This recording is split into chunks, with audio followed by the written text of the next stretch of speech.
I was interested in working in the cosmetics industry since I was really young because of my passion for perfumes. Just knowing what was inside the products was something that I was interested in. I started in biology and chemistry to know more about what was inside cosmetics products specifically.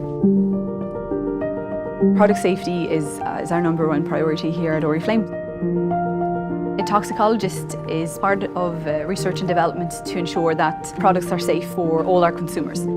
European regulations are the gold standard internationally. That places a restriction and ban on a large number of ingredients. We follow all those, but we also apply our own internal standards. We go beyond the European requirements because we feel as a Swedish brand being trustworthy means more than just doing the minimum.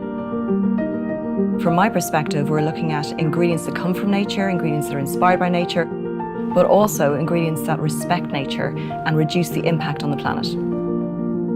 We never sacrifice safety for performance because at the end of the day, the number one priority is to make sure that products are safe for our consumers, and to be able to use them myself and to recommend them for my friends, my family is one of the most important things for me.